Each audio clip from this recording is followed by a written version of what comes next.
Hi everybody, I'm here, a couple minutes late, apologies, let me just fix the camera.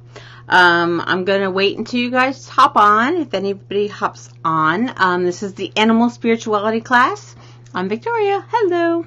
I'm just going to share this to my group, and if perchance you share your life with animals and would like to be a member of my group, there's a few questions to answer, but you can go to the Facebook URL on the screen, Creative Healing for Your Pet, and that needs to change, but it is what it is right now, so feel free to sign on and join, but please answer the questions. It helps me get familiar with you and the animals in your life. So bear with me, I need to get to here, make sure we're live. Oh yes, we are live. We are live. Yes, definitely. Okay, so let me share to my group.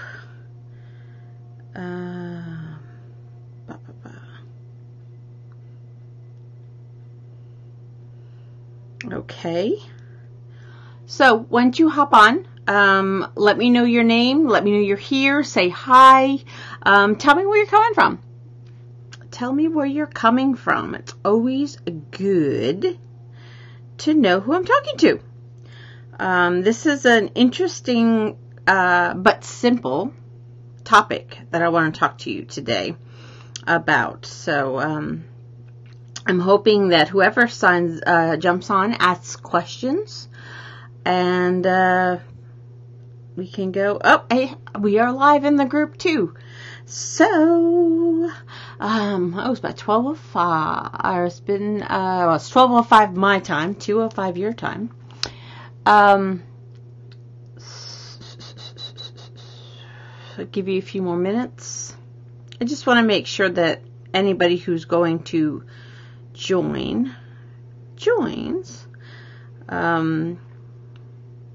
And I'm going to do this video kind of differently. No notes.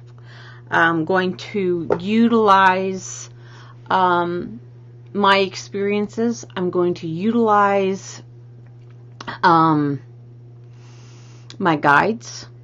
I do have guides that help me. Let me just open this so I can see comments.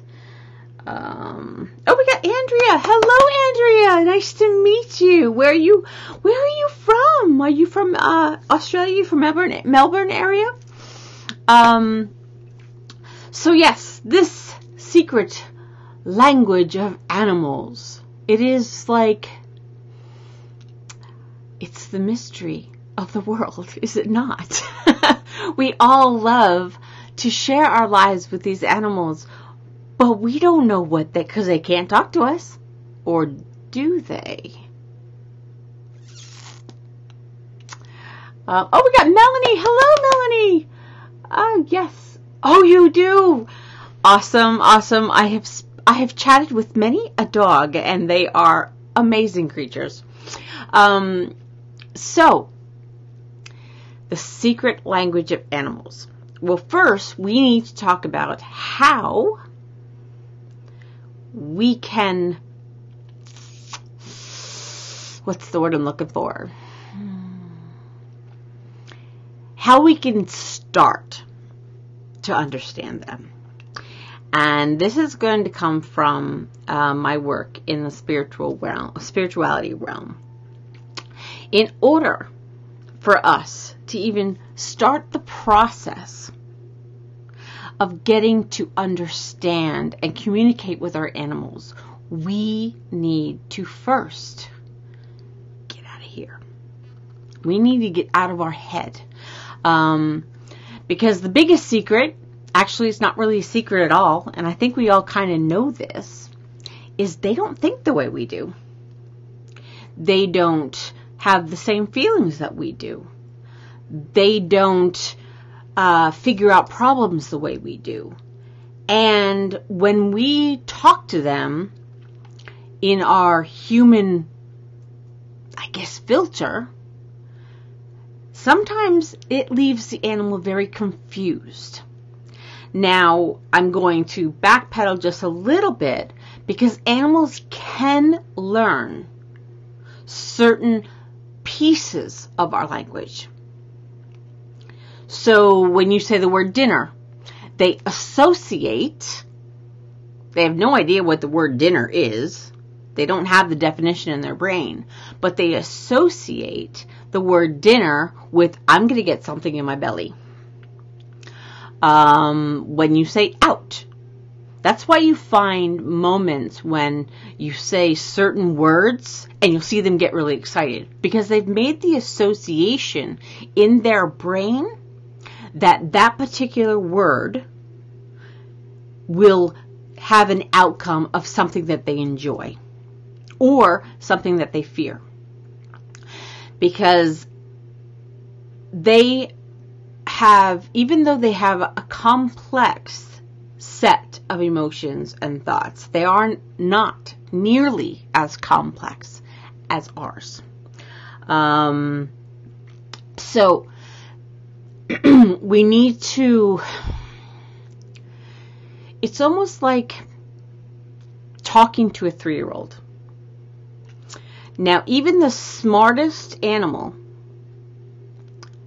has, well, maybe outside of like dolphins, because they're kind of an enigma, but most of the animals that we share our lives with, if they are on the smart end of the spectrum, they still do not think and problem solve past a 3 to a 5-year-old child. So when we as adults speak to children, we kind of need to simplify our language so our children can understand what we're saying. And that goes the same with animals.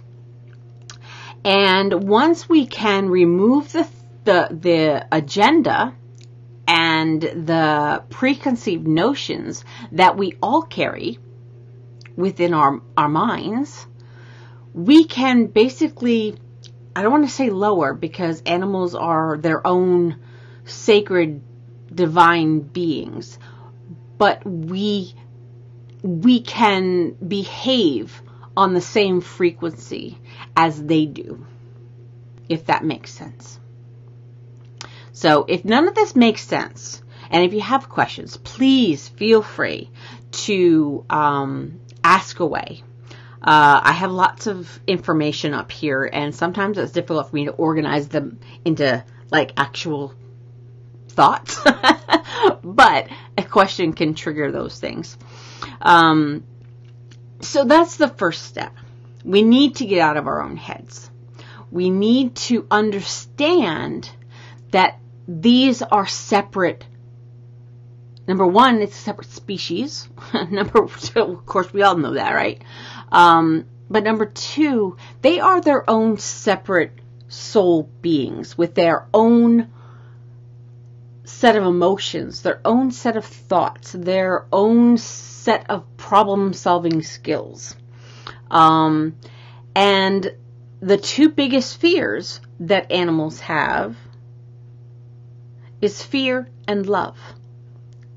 So that's when they associate things.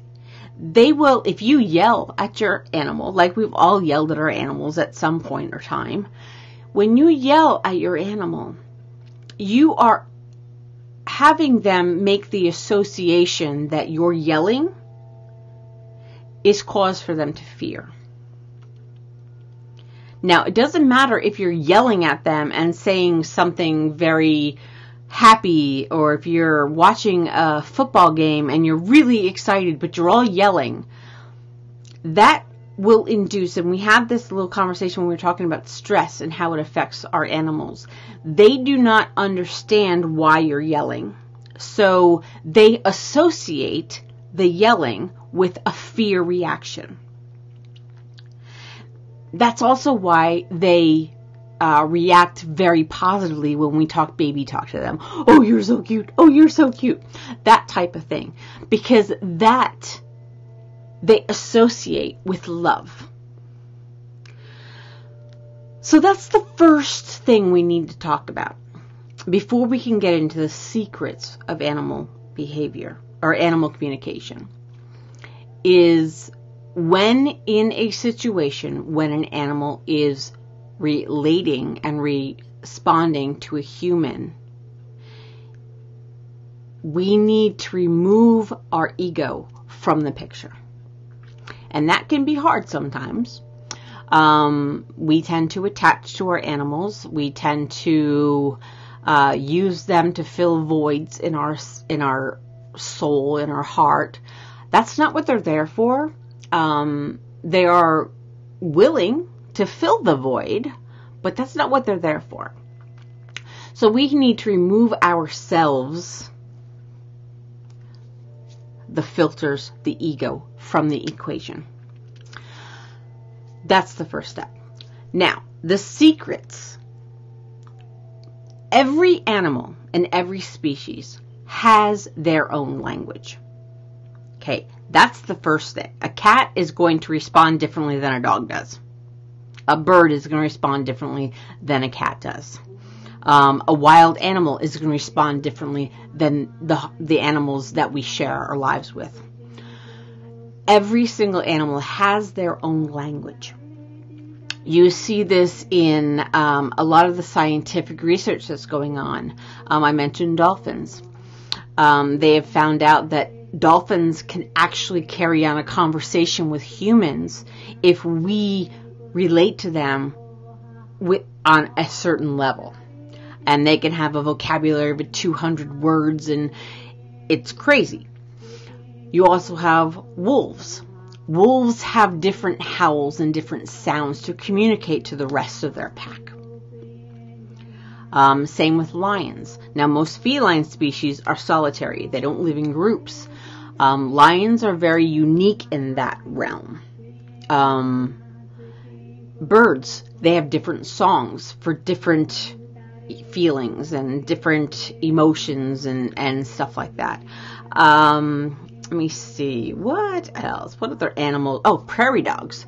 Prairie dogs have an entire complex language between them. So if you see a colony of prairie dogs or ground squirrels or whatever they're called in your region, we have prairie dogs. They have very complex dialogue between each other. They can signify danger. They can signify hunting time. They can signify meerkats are another one. Meerkats have an extensive language of themselves. We have dingoes. Well, guaranteed, if you were to go into the bush and listen to a pack of dingoes, you will hear lots of different sounds.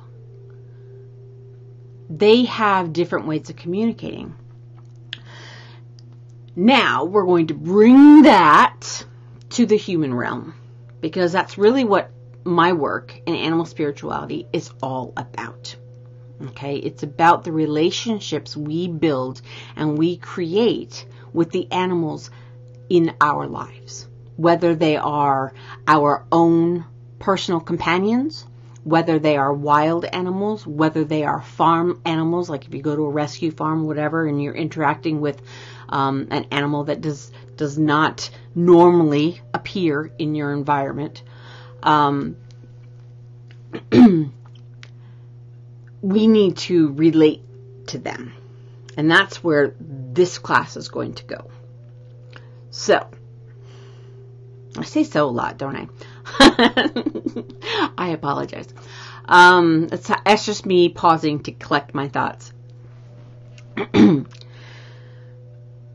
The first thing, there's basically 4 ways that animals communicate with humans.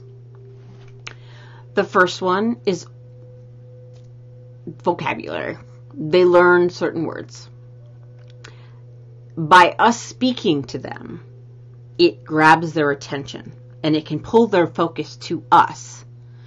And the more they're in our lives, the more words they may associate, but they don't know the word. They don't know what you want them to do behind a word. They only associate the outcomes. That's something really important to remember. They do like to hear us talk.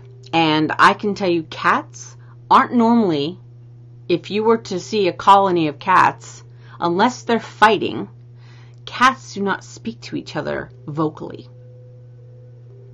They only do that because that's a behavior they learned from us. Now here's the kicker. They can also take this, they have their own language when talking to you. So when they are hungry, you may hear a different meow than when they're bored. Because they've learned, because people communicate vocally, that behavior will get a response from their human. The vocality, is that a word? I don't know if that's a word, but the vocal nature is what's going to draw our focus to them. They learned that from us. So, again, no notes here. I'm just going off the cuff here. So they have their own language, their sounds, and they will communicate with us when they associate the words. So they can communicate vocally. That's the first secret. Of course, that's not a secret. We all kind of know that. If we share our lives with animals, we know that an animal is going to respond to something that we say. So that is the first and very superficial level of the communication and the language of animals. Number two, we're going to go just a little bit deeper. They communicate mostly, if you're going to actually communicate with them without using their vocal, they're telepathic. Now, I know that's kind of out there. I know that's kind of woo. But animals are telepathic. And if you think about a colony of cats, or a pack of dingoes, or a pack of wolves, or a colony of prairie dogs, there's a lot of communication that goes on without sound. And if you have an extensive, let's say you have 5 dogs, you can see the interaction with those 5 dogs. And if you really pay attention, you're going to notice that they communicate with each other without making any sounds. Yes, there's a little bit of body language in there, and that's part of the whole process. And that's something that we need to pay attention to. But as far as the animals are concerned, their most natural way of communication is telepathy. Okay? So first we have the vocal, the oral way of communicating, which is very superficial. That's a learned behavior. Then we have the telepathy part. And if you really concentrate, you can actually try this out. I've been trying this with my cat. But here's the kicker, because the third way that animals communicate with humans is through pictures. So what I have done, and here's I'll just give you a little example of how I communicate with my cat. The first is I call her name. I get her attention. Then I may say in my mind what I would like her to do. I might vocally say, time for bed. Then I say, come to bed, sweetie, in my mind. And then the third way I do it is I give her a picture of what I want her to do. So I will send her a message through telepathically of a picture of her walking to the couch, coming up to the top of the couch and going to sleep. I send that image to her. And when I started this, I was, oh my goodness, I was shocked because I do not have a deep relationship with my cat. My cat loves my husband better. I am her protector. I'm her security. She respects me. I am the boss, basically. And she loves me, but mostly from a distance. So she was perfect to try this whole thing with. So I did the whole like vocal, telepathically, and then sending her images. And the first few times I did that, within 2 minutes, she went from laying on the dining room floor to climbing up onto the couch and going on top of the couch. Blew my mind. I can't even tell you how that blew my mind. Because this is when I was first kind of wading in the waters of animal communication. And it shocked me. And to this day, I have been able to find a way, and that happened months ago, and I've been able to find a way now where we actually communicate, you know, and so we got those two. Now the third one, I mentioned this briefly, is body language. We need to pay attention to this because our body language tells them when to be fearful and when to not be fearful. If you had a really bad day and you come into the house and you're slamming your keys down and slamming your purse down and you're not saying anything, but you're walking around the house and just kind of being really angry about it. We've all done this. We've all had a bad day and we've all taken it out on inanimate objects like the table and pushing the chairs in and stuff like that. That behavior tells your animal friend that I need to be afraid of this person because this person is not going to treat me with love right now. So they will keep their distance. Now there are some that feel their responsibility is to take our burdens. So they may try to help, but they're doing it out of fear. Because they know something is wrong.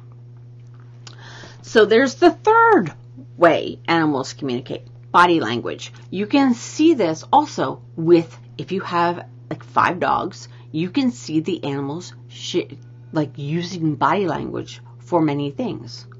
Whether it's their ears drop down, or if you have a cat, the tail drops down.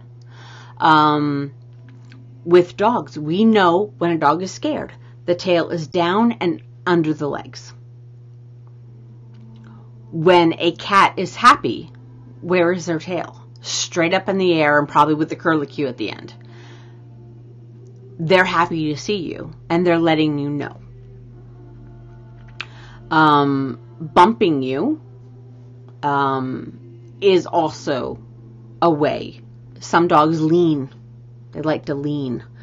And that is them telling you that you make me feel comfortable and you make me feel safe and I want to love you. That's basically what it is. And literally, that's what they're thinking. They're not thinking any crazy complex ideas. They're seeing something and they're reacting to that one thing. It's very simple. Body language is a big thing. When we have children and they are coming, and a strange dog comes into their awareness, you can see through body language if the dog is mean, happy, or scared. Body language is a big thing. So we need to pay attention to our body language, and then we need to pay attention to the body language of the animals that we share our lives with. And that will help us create a better relationship, a better communication. And The fourth way that animals communicate, and these are just the top 4. I mean, I'm sure there's other ways because it may be simple, but it's multi-layered. But the fourth way animals communicate, and I think this is the most powerful way, is energetically. Animals have a very strong energy. We had mentioned in my class about the energy systems of the animals. Animals have an energy field that is 10 times the size of their body. So in the wild, they use this large, and they can expand it even further, but they can use this large energy field to help them be cautious of danger, to know when danger is not around, to know if there's food. They sense their world very differently than we do. And that's really important, especially if you live in the same home with an animal. They can feel your energy because I'm in a room that's probably, I think it's 9 feet by 11 feet. Not a very big room. But if I had a dog, medium-sized dog, let's say 50 pounds, sitting in the middle of this room, its energy field would pass through the walls and go beyond them. So we have to be aware of the energy that we bring into the environment, because they will pick up on that. And that is us communicating with them without knowing it. It's really important, especially on days where we may have a bad day, or we're very sad, or we're very angry, or we're very happy, or we're like overly excited. These emotions actually, the animal can feel even before you come into their field of vision. They know if they're, like, say they're sleeping in a crate in a back bedroom, and you come in the front door, and say you have a relatively, say 1,700 square foot house. I'm not sure how that translates into meters, but they can sense your energy when you walk in that door. Because since they're by themselves in their crate, like I said, they have the ability to expand their energy field. So in order for their survival, they automatically will expand their energy level, or their energy field, if they are alone. So they can sense their environment. So they can know instinctually whether to run or fight. They're not complicated. They know what you bring into their field. So we need to really pay attention to how we come across to them. Now, at the same time, when we're talking about the angry dog and the strange angry dog and, say, a child, they may have a body language. But if you are aware enough, you will sense that there is an energy coming off the dog that is going to stimulate your energy field and give you a warning. But you need to be able to remove your preconceived notions out of your head. You need to remove them. So those are the 4 ways animals communicate. We have orally, vocally, we have telepathically, we have body language, and we have energy. Now, in that telepathic thing, there's both words and pictures. they respond to pictures. And it can get fun because you can create lots of pictures in your head and get animals to do, do whatever, not whatever you want, because obviously animal is a separate being. They have their own thought patterns and their own ways. They need instinctually, no matter how many generations of their feline or canine ancestors have been domesticated, there is still the instinct. And you never want to lose that. But we have to be able to prepare for that. And that means that they may not always listen to you. They are their own separate their